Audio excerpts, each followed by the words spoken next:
Hi friends, నేను చేసిన 6 కేజీల బిర్యానీ అనమాట. 3 కేజీల రైస్, 3 కేజీల చికెన్, అది లింగాపురం కోడి అనమాట. ఫుల్ వీడియో నేను ఆల్రెడీ అప్లోడ్ చేశాను. ఆ టైటిల్ కింద లింక్ ఉంటుంది, చూడండి. ఎవరైనా చూడని వాళ్ళు ఉంటే. ఎక్కువ ఇంగ్రీడియంట్స్ చేయను, మసాలాలు ఎక్కువ యాడ్ చేయను. సింపుల్గా టేస్టీగా ఉండాలి, హెల్తీగా కూడా ఉండాలి. చూడండి, ఏ ఫుడ్ కలర్ వాడట్లేదు. చికెన్ దమ్ బిర్యానీ చేశాను అనమాట. హైదరాబాద్ స్టైల్లో ఆంధ్రాలో చేస్తే ఎలా ఉంటుంది, హైదరాబాద్ రాని వాళ్ళు హైదరాబాద్ దమ్ బిర్యానీ తింటే ఇంకా అదర్స్ అనమాట. ఎంత బాగా వచ్చిందంటే చూడండి, నేను ఫుడ్ కలర్ ఏమి వాడను, కానీ పాల్లో కొంచెం పసుపు వేసి బాగా కలిపేసుకొని మనం వేసుకుంటే సూపర్ టేస్టీ కలర్ఫుల్గానే ఉంటుంది. టేస్ట్ మాత్రం అద్దరిపోతుంది అనమాట.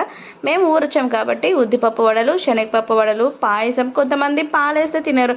మామూలుగా పాయసానికి, కేసరికి అంతా పాలు ఉంటేనే టేస్ట్ కదా, కానీ కొంతమంది తింటారు. అందుకనేసి వాళ్ళ కోసం అలా చేసి పాలు కావాల్సిన వాళ్ళు సపరేట్గా చేసుకున్నాం అనమాట.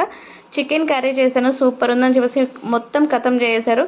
వడల్లోకి ఎప్పుడైనా మీరు ఇలా చికెన్ నంచుకొని తిన్నారా? చాలా బాగుంటుంది. పాయసంలోకి వడలు, ఇలా చికెన్లోకి వడలు, గారెలు వేసుకొని తింటే సూపర్ టేస్టీ అనమాట. ఎంతమందికి ఇలా ఇష్టమో కమెంట్ చేయండి. నేనైతే మామూలుగా తినను, కాంబినేషన్స్ అటు ఇటు తినేస్తాను, కానీ ఇలా కూడా తినొచ్చు అని చెప్పేసి అనుకుంటారేమో. చాలా బాగుంటుందండి, ఒకసారి ట్రై చేయండి. వీడియోని వస్తే లైక్ చేసేయండి, అలాగే subscribe. Thank you for watching.